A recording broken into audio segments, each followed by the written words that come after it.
Bonjour à tous et bienvenue dans ce bulletin d'information.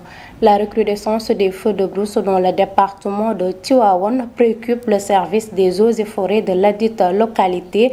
Des surfaces de terre importantes ont été brûlées par le feu en cette période où l'on note un vent sec et frais. Dans cette situation, la responsabilité de l'homme est brandie comme première cause. Chérif Abdoulaziz Touré. Phénomène récurrent en période d'hiver avec les vents forts, les feux de brousse causent des dommages considérables sur les sols. À Tivaouane, on compte plus d'une dizaine de feux de brousse en cette période. L'information est donnée par le lieutenant Aoufal des services des eaux et forêts. Le département de Tivaouane a enregistré 13 feux de brousse étendus sur une superficie de 458,46 hectares. Ce qui est considérable en termes de sol perdu. Et les conséquences néfastes sont nombreuses, car le feu cause beaucoup de pertes. Les feux de brousse ne se limitent pas à détruire les terres, car il ne reste rien sur leur passage, causant ainsi des pertes immenses. Toujours sur les conséquences, il y a l'exemple d'un champ qui a été complètement détruit par le feu. Il y avait des infrastructures, des panneaux solaires, des pépinières, des grillages, des tuyaux pour le système d'irrigation. Mais tout a été ravagé par les flammes. La majeure partie des feux de brousse sont causés par le facteur humain. C'est pourquoi le service des eaux et forêts invite les populations à adopter des comportements éco-responsables afin d'éviter de tels malheurs. Et depuis lundi, les candidats à l'immigration circulaire sont en détresse au tribunal de grande instance de Sédhiou, cherchant en vain leur extrait de casier judiciaire pour compléter leur dossier. Face à ces lenteurs administratives, ils réclament l'ouverture de tribunaux départementaux à Goudomp et à Bounkiling afin d'éviter ces désagréments et alléger les souffrances des populations locales. Écoutons Aliou Djombati, originaire de Goudomp. Ses propos sont recueillis par Omar Sissé. Cela fait maintenant 3 à 4 jours que nous attendons un extrait de notre casier judiciaire, sans succès. Et la majorité d'entre nous viennent du département de Goudomp, pour défaut de tribunal. Nous demandons aux autorités d'envisager la création d'un tribunal départemental afin d'alléger nos souffrances. Lorsqu'ils sont arrivés au pouvoir, nous avions espéré que la situation se normaliserait. Mais il n'y a toujours pas d'équité dans la procédure de délivrance des documents. On a l'impression que les habitants de Sédhiou sont privilégiés par rapport à ceux des autres localités de la région. De plus, nous demandons aux autorités de créer davantage d'opportunités d'emploi dans le pays. Même s'il s'agit de projets modestes, comme l'arrosage de Gombo, nous sommes prêts à y participer, à condition que les moyens nécessaires soient mis en place. Dans mon village, j'organise les jeunes pour construire des digues anti-sel afin de protéger nos terres. Nous sollicitons un soutien pour ces initiatives afin de dissuader les jeunes de quitter le pays. Sans cela, nous risquons de voir un nombre croissant de candidats à l'immigration irrégulière, car rien ne va dans notre pays. Et l'espoir de rester ici devient de plus en plus mince. Omar Sissé, nous restons toujours dans ce contexte car le programme de sélection d'ouvriers agricoles entre le Sénégal et l'Espagne suscite des avis partagés parmi les citoyens sénégalais. Si certains considèrent ce projet comme une belle opportunité pour la jeunesse, d'autres estiment qu'il serait préférable de créer des emplois au sein du pays pour assurer son développement. Les détails, vous l'aurez dans ce reportage signé Aminata Abdoulaye Watt.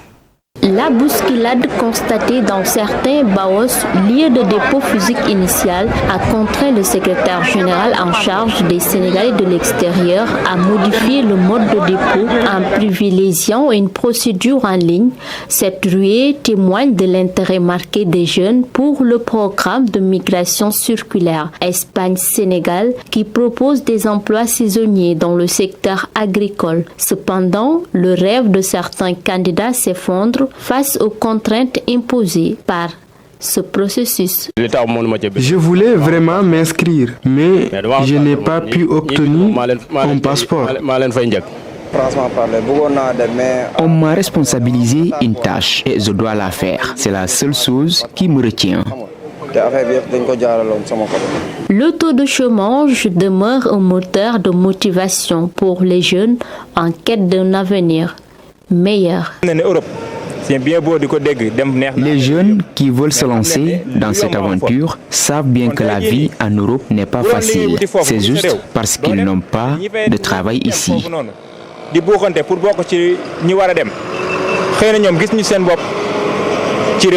Toutefois, ce projet soulève des interrogations pour ces citoyens. Aller en Europe, pour faire là-bas 3 mois, moi je dis que là, c'est pas intéressant quoi. D'avoir une visa pour aller en Europe pour 3 mois, juste pour faire un petit travail, après revenir au pays. À mon avis, on devrait appliquer ce projet ici pour développer le pays. L'engouement pour ces opportunités et la ruée vers les plateformes d'inscription interpellent les autorités étatiques sur la nécessité d'apporter des réponses concrètes aux aspirations légitimes des jeunes à une stabilité sociale et économique. Et à Kaffrine, l'incendie déclaré dans la nuit du 28 au 29 janvier 2025 au marché central a été maîtrisé grâce à l'intervention des sapeurs-pompiers, empêchant ainsi sa propagation. Cependant, plusieurs ateliers de menuiserie ont été réduits en cendres. L'incident a causé d'importants dégâts matériels et les victimes sous le choc ont témoigné au micro de Fatou Sall. démb de ay 11h30 la lakk gi am mooy dama daan def nag ci guddi ma fi ñëw L'incendie s'est déclaré vers 23h30. J'avais l'habitude de venir vérifier l'atelier avant de me coucher. Mais cette nuit, j'avais la paresse car j'ai même sorti ma moto, mais j'ai pas pu sortir. 40 minutes après, j'ai été informé que l'atelier a pris feu. Lorsque je suis arrivé sur les lieux, il faisait 0h moins. Mais personne ne pouvait pas accéder dans l'atelier car il y avait de l'électricité. Nous ne pouvons pas définir les causes exactes car nous étions pas sur les lieux au début. Mais lorsque nous sommes arrivés, on a trouvé des fils électriques sur terre. L'incendie a ravagé beaucoup de machines. Il y avait 5 machines et d'autres matériels. L'une des machines, je l'ai achetée à 1 500 000 francs. L'autre à 1 200 000 francs CFA. Il y avait aussi une autre qui m'a coûté 200 000 francs. 1 200 000. Si je me trompe, 1 million. Amna bo xamné man ko jëndé 800 000. Bascule bi mako jëndé 200 000. Bon. La bascule a coûté 200 000 francs. Il y avait aussi d'autres matériels comme une meule et un autre appareil qui me servait d'entailler le fer et l'aluminium. Amna benen appareil bo xamné day entailler weñ bu ñuul ak armignon. Nous lançons un appel aux nouvelles autorités, notamment le chef de l'État, son Excellence Bassirou Diomaye Diakhar Faye et son Premier ministre Ousmane Sonko, sans oublier aussi notre maire.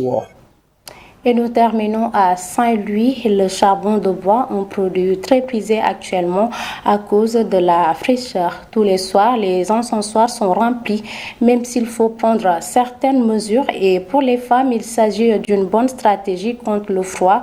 Cependant, les vendeurs déplorent la cherté du prix du sac de charbon. Nassirine Sadio, reportage. En cette période, à Saint-Louis, aux environs de 18h, les encensoirs constituent le décor dans les maisons. Pour les femmes, il s'agit d'une bonne astuce pour se protéger du froid. Moi, je suis habituée de cela. Chaque jour que je fais, j'utilise mon encensoir parce qu'il fait très froid à Saint-Louis. Actuellement, tous les chemins mènent vers les vendeurs de charbon, même si ces derniers estiment que leur chiffre d'affaires est en baisse à cause de la cherté du prix du sac de charbon. Le prix revient à 8 000 francs. Le prix, si la charrette nous livre le sac, c'est à 8 500. Ça ne nous arrange même pas. Selon certains consommateurs, il faut se procurer d'une grande quantité de charbon pour les besoins quotidiens. Tous les jours, j'achète plus de 500 francs de charbon pour la préparation de mes repas. Et comme il fait froid, je suis obligée de remplir mon encensoir.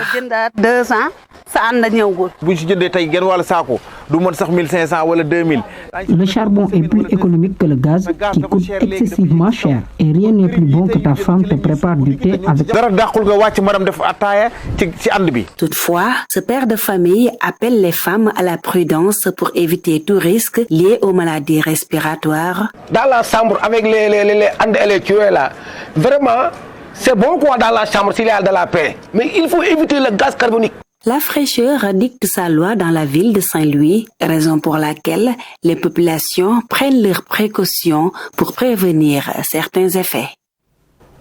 Mesdames et messieurs, c'est cet élément qui met fin à ce bulletin d'information et l'information continue également sur uracsenegal.sn. Merci.